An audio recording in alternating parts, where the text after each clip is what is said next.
Mais d'abord, merci beaucoup Michel, merci beaucoup pour les mots d'introduction. Merci Mélodie, merci pour m'avoir parmi vous aujourd'hui depuis San Francisco, donc comme le précisait Michel. Donc en effet, je suis française et américaine. Je suis maintenant basée depuis 16 ans en Californie. À l'origine, je suis venue par le biais de l'ambassade de France au service commercial. Donc j'ai accompagné des startups technologiques dans leur développement du marché américain, dans leur recherche de financement aux États-Unis, dans leur marketing, dans leur stratégie.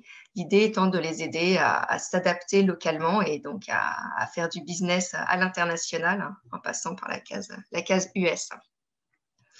Et comme tu l'as très bien expliqué, Michel, dans le cadre de ce travail que j'ai conduit avec les startups les 15 dernières années, j'ai de plus en plus été confrontée à améliorer, on va dire, ma pratique du consulting en stratégie en cherchant des nouvelles approches qui soient plus sustainable, plus durables, plus ancrées dans les future studies. Donc, j'ai poursuivi une formation avec l'Institute for the Future, donc un institut basé à Palo Alto en Californie, mais qui existe depuis une cinquantaine, soixantaine d'années et qui vise vraiment à développer ce qu'on appelle future thinking, notre façon à tous d'être capable d'ancrer et d'étendre notre horizon temporel à penser les problèmes dans la durée.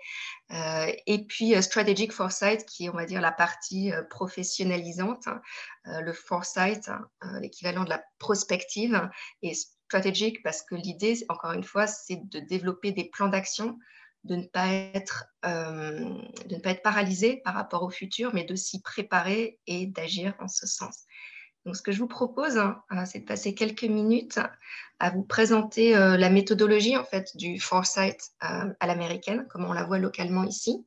Pour vous dire aussi quelques mots sur le type de projet que je conduis, puisque cette année et demie, avec tout ce qui s'est passé à travers le monde, je me suis aussi concentrée sur des sujets en lien forcément avec ce qui se passait au niveau pandémie et surtout la crise qui en a suivi avec toutes ces répercussions dans les différents domaines.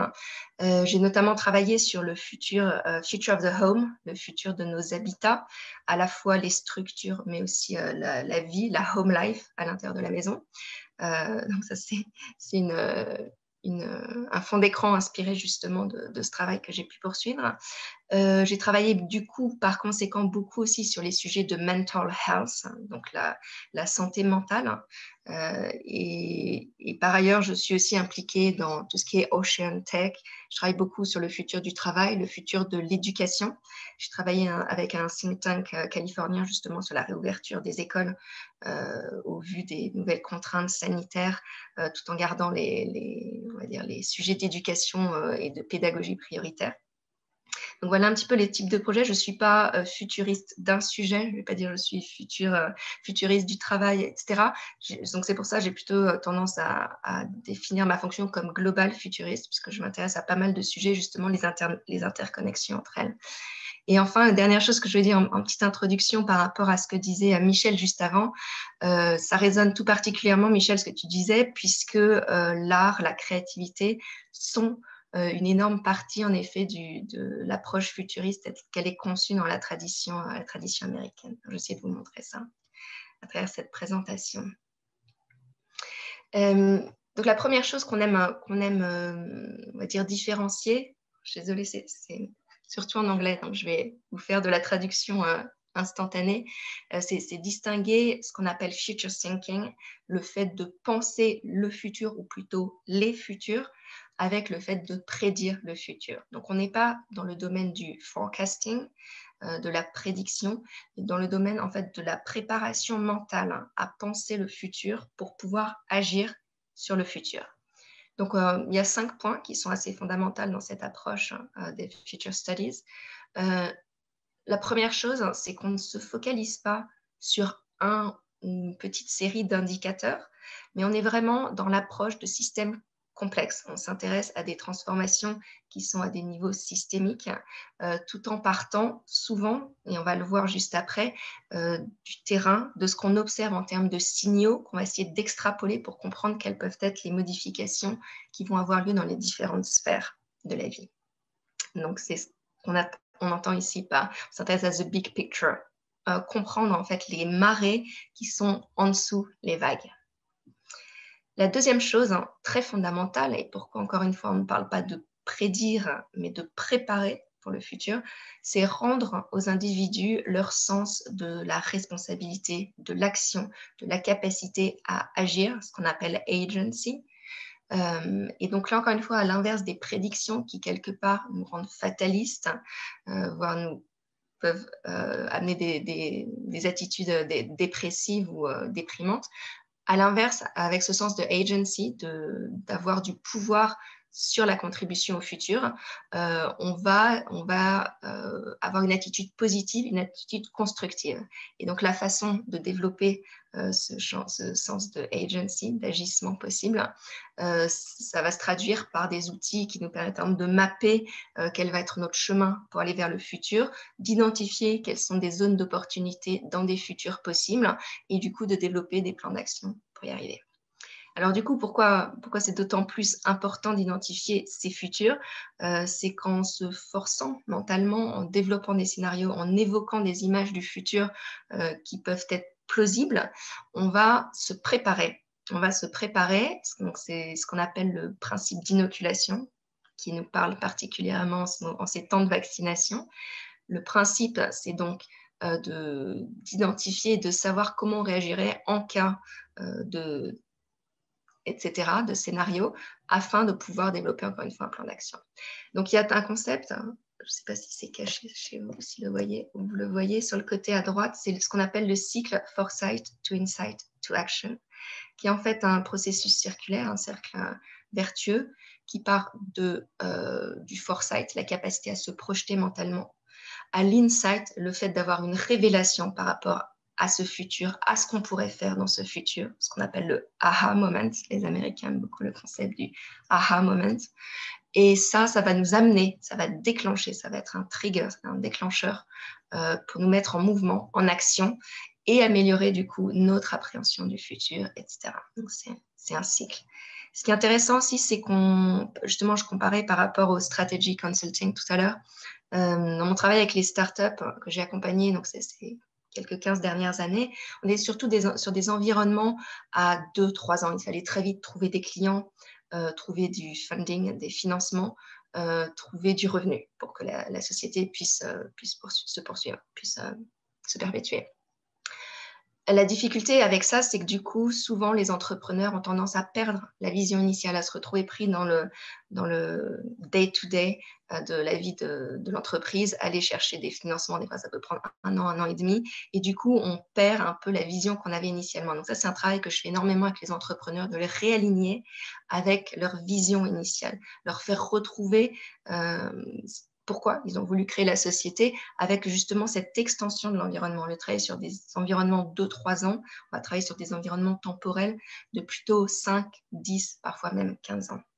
Mais pour pouvoir se projeter à 15 ans, il faut commencer à agir dès aujourd'hui. Donc encore une fois, l'importance de l'action. Et enfin, le dernier point, c'est la multidisciplinarité. Donc, la multidisciplinarité m'est très chère, puisqu'avant de faire une école de commerce, HEC, j'avais moi-même étudié les sciences sociales.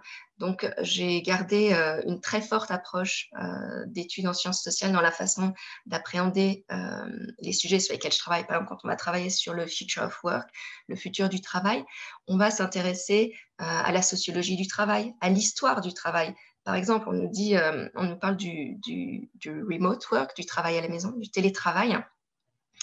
Ce qui est intéressant, c'est de constater que finalement, on a pris pour acquis le fait qu'aller au travail, c'était notre culture, alors que le workplace, le fait d'aller au travail, est quelque chose d'extrêmement récent au vu de l'histoire de l'humanité. Ça date d'à peu près 120, 130 ans.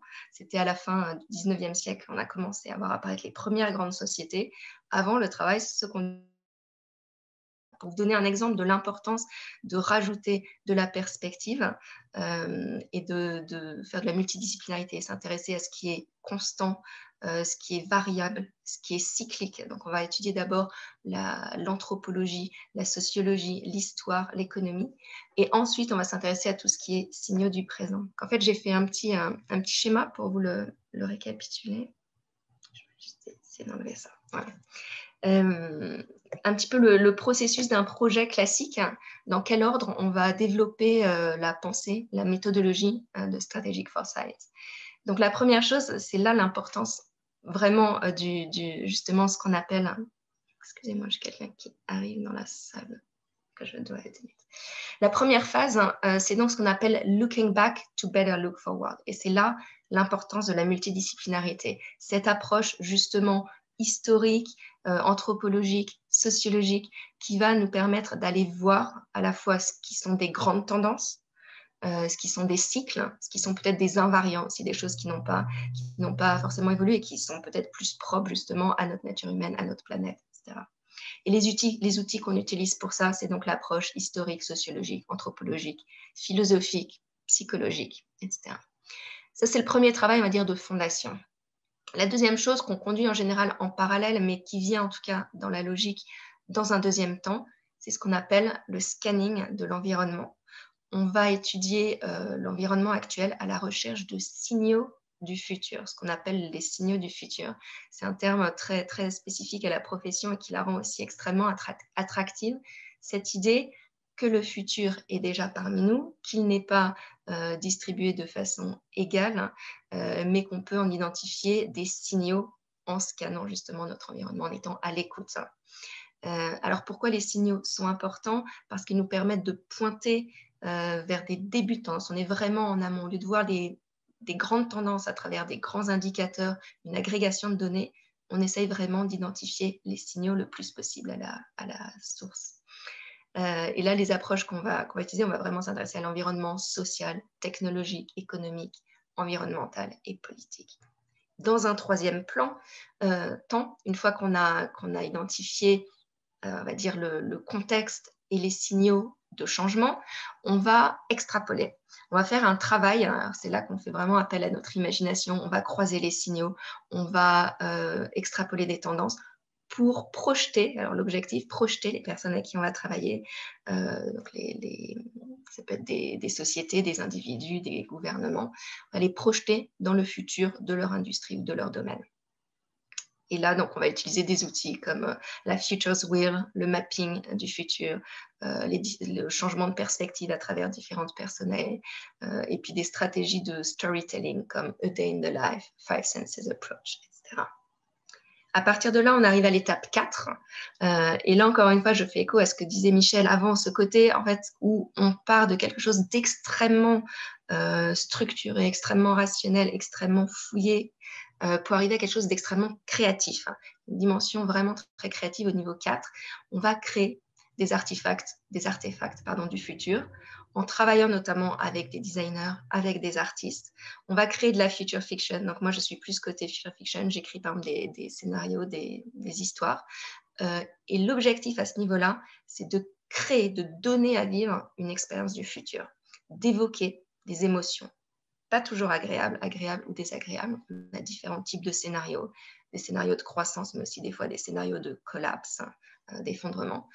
Et encore une fois, l'objectif n'est pas d'être fataliste par rapport à ce type d'approche, mais vraiment d'avoir une approche constructive. Comment on peut contribuer à créer ce futur, ou à l'inverse, comment on peut contribuer à l'empêcher.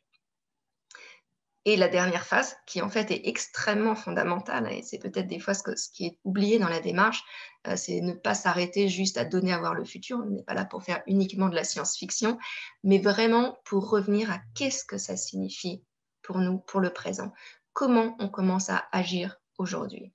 Et il y a des applications très concrètes. Donc, moi, je travaille avec certaines entreprises du CAC 40 en France sur du produit, des sujets produits, faire évoluer justement leurs produits en développement, non pas seulement par rapport à des besoins actuels, ce qu'on appellerait peut-être le product market fit, mais vraiment par rapport à des besoins futurs, le product futures fit. Donc l'idée, encore une fois, développer des produits aujourd'hui qui vont répondre à des besoins futurs et ce qu'on appelle future-proof le business. Et donc, pour ça, on va utiliser ce qu'on appelle la roadmap to the future. On va adapter les spécifications produits, on va revoir les plans d'action, les business plans, etc. Donc, des outils plus proches du conseil en stratégie classique. Et j'ai fait un petit focus, si on a encore un tout petit peu de temps, pour vous préciser en fait ce que sont les signaux du futur et les artefacts du futur. C'est mes 2 dernières slides. Parce que les signaux du futur, donc tout le monde n'est pas forcément à l'aise avec le concept. Ça peut être donc une invention locale qui peut être de petite envergure, mais qui a le potentiel de croître en termes d'échelle, de distribution géographique. Et donc, qu'est-ce que peut être un signal? On va les identifier à travers je sais pas, les émissions d'actualité, la lecture de l'actualité, mais les conversations également avec d'autres futurs, mais également avec n'importe qui, l'observation des comportements autour de nous. Ça peut être des technologies émergentes, ça peut être des nouveaux produits, nouveaux services, des innovations scientifiques, des nouveaux business models, un nouveau projet, une nouvelle initiative gouvernementale, un changement, l'observation d'un changement en démographie, pardon. Ça peut être des comportements émergents, nouvelles façons de faire, civilité, nouvelles expressions verbales. Ça peut être également des habits, du style fashion, des produits, le succès, l'engouement pour un personnage, un film, etc. Pour une marque, une société, un slogan, ou même une personne et ce qu'elle représente en termes de valeur. Voilà des exemples de signaux. Et donc, ce qui est intéressant quand on analyse ce type de signaux, c'est de se poser les 4 questions que j'ai mis sur la droite de l'écran. Quel type de changement cela représente-t-il? De où à où est-ce qu'on est en train de se déplacer? Donc, on essaye d'identifier. Si vous voyez ce petit schéma en bas, il y a la force du présent et la force du futur. Donc, la force du présent qui est déclinante en jaune-vert. Et la seconde courbe, ce qu'on appelle la seconde courbe en rouge, qui est en croissance, qui est la force du futur, qui représente la façon dont on fera les choses demain. Et les signaux, ce sont ces petits symboles que j'ai positionnés au milieu, qu'on essaye d'identifier le plus tôt possible parce qu'ils nous donnent des indications de vers quel monde on peut aller demain. Et donc, c'est pour ça qu'on dit qu'ils apparaissent à des moments de point d'inflexion. Et donc, ce qui est intéressant quand on analyse les signaux, c'est donc cette première question, quel type de changement on est en train de connaître? Identifier quelle est la courbe sous-jacente, quelle est la driving force, quel est l'initiateur, la chose qui a mis en mouvement. La troisième question, à quoi ressemblerait le monde si ce signal était amplifié, si ce type de comportement était généralisé, si tous les pays adoptaient ce type d'action, etc. Et enfin, encore une fois, je pense que vous commencez à comprendre mon message, le sens de agency, la capacité à agir. Is this a future we want to help create? Est-ce que c'est un futur qu'on veut contribuer à créer ou est-ce qu'on veut, à l'inverse, empêcher qu'il se produise? Et la dernier message aussi que je voulais vous transmettre aujourd'hui, c'est donc ce côté créatif. En fait, c'est extrêmement bouillonnant et il faut avoir, on va dire, activé en tout cas son cerveau droit et son cerveau gauche à la fois pour être, je pense, un bon futuriste en essayant de se créer déjà à soi-même des images du futur et puis de les partager avec les autres. Et pour les partager, pour donner à voir le futur, une des techniques est donc de passer par les artefacts du futur. Et donc, ce sont des vrais objets. Alors là, je ne vous présente pas des vrais objets puisqu'on n'est pas en personne, mais l'idée, c'est que ces objets sont réellement réalisés et sont positionnés dans des environnements quotidiens aujourd'hui pour donner à voir le futur. Donc, quelques éléments, ça peut être des signes. Donc, sur la droite, on voit par exemple un panneau, un panneau de signalisation, des produits, des vêtements, nouveaux types de nourriture, un jeu, une application, une publicité aussi, un événement, un nouveau type d'événement, une nouvelle pièce, un nouveau lieu, une body feature, un body feature. Comme vous pouvez le voir en bas, le fait de produire ce type de biome beard, donc une barbe en biome, c'est un artefact que je trouvais assez intéressant de vous présenter. Donc les artefacts ne sont pas des objets fantastiques ni magiques, ce sont des objets du quotidien. Ils sont produits pour de vrai par des artistes ou des designers ou des futuristes. Ils sont placés dans des environnements quotidiens pour justement faire se rencontrer le présent et le futur et créer ce malaise, ou en tout cas ce sens du futur qui va mettre en mouvement. Et du coup, ils ont tendance à vraiment brouiller la frontière entre la réalité d'aujourd'hui et ce monde de demain pour qu'on se pose la question, encore une fois, est-ce que je veux que ce futur viennent à exister? Est-ce que je veux y contribuer?